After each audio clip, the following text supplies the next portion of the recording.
దేవుని మహిమ దిగి వస్తుంది. ప్రజలను తాకుతూ ఉన్నారు.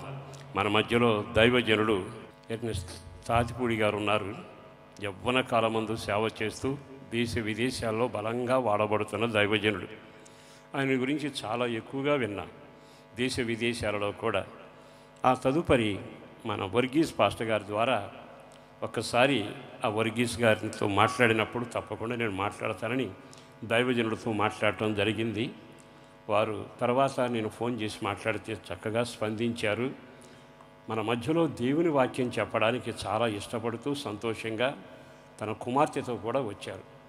ఆ అమ్మాయి పేరు శైలి. ఆమె కొన్ని మాటలు మాట్లాడాక దైవజనుడిని ప్రేమపూర్వకంగా ఆహ్వానిస్తుండగా వారు వచ్చి దేవుని వాక్యాన్ని మనతో పంచుకుంటారు.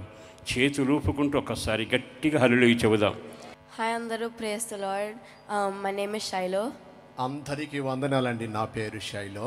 I'm from Manna Jubilee Church. నేను అమలాపురంలో ఉన్న మన్నా జూబ్లీ చర్చ్ నుండి వచ్చాను. And I not only thank the Lord but also Pastor Devadas garu for this నేను amazing దేవునికి opportunity. ప్రత్యేకమైన వందనాలు తెలియజేస్తున్నాను. దేవునికి మాత్రమే కాదు, ఇక్కడ ఉన్న అయ్యగారు దేవదేశాయి గారికి ప్రత్యేకమైన వందనాలు తెలియజేస్తున్నాను. I hope this message will inspire you to be better. ఈ రాత్రి నేను అందిస్తున్నటువంటి ఈ క్లుప్త సందేశము శుభవచనాలు మిమ్మల్ని ఆత్మీయంగా ప్రోత్సహిస్తాయని నేను నమ్ముతున్నాను. Okay. Have you ever looked at your life at a certain point and looked at all those impossible things and just felt like your life was like you don't know what to do?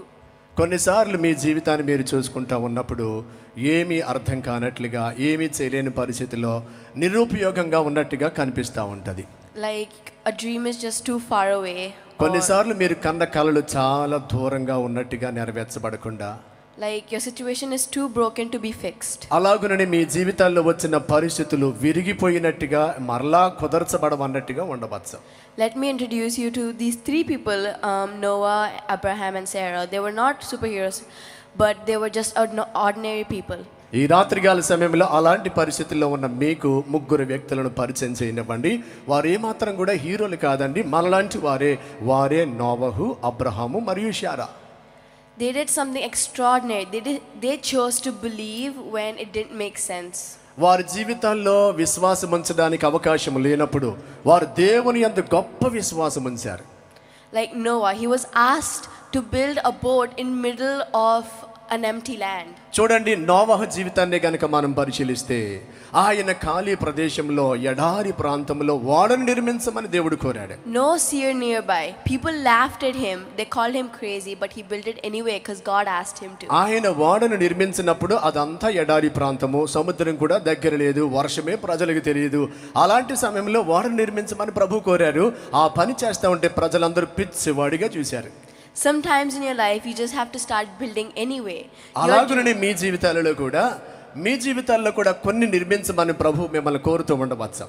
Your dream, your purpose, your future, even when there's no sign of success. అలాగుననే మీ జీవితాల్లో కూడా విజయం పొందుతాము, మా జీవితాలు బాగుపడతాయి అన్న సూచనలే కనబడని పరిస్థితుల్లో ప్రభు కూడా కొన్ని పనులు మిమ్మల్ని చేయమని కోరుతూ ఉండవచ్చు. Faith is not about waiting to see the rain. It's about preparing for it when it comes. విశ్వాసం అనేది నోవహు జీవితంలో ఎలా ఉందో తెలుసండి? వర్షం కొరకు ఎదురు చూడడం కాదు, వర్షమే లేనప్పుడు ఓడను సిద్ధపరచడం. Just like that Abraham, he left his homeland, he left his comfort place to go where God has called him to. అలాగుననే అబ్రహాము జీవితాన్ని ఒకసారి పరిశీలించినట్లయితే కనుక ఆయనను ఎటు వెళ్ళాలో తెలియనప్పుడు దేవుడు చెప్పినటువంటి మాట మీద ఎటు వెళ్ళాలో తెలియకుండానే విశ్వాసంతో ప్రయాణం చేసిన ఆ విశ్వాసాన్ని వారి జీవితంలో చూడగలుగుతాం. That's faith, stepping into the unknown. Maybe today you're being pulled to a new chapter. అదేనండి విశ్వాసం అంటే. ఏమిటనుకుంటున్నారు?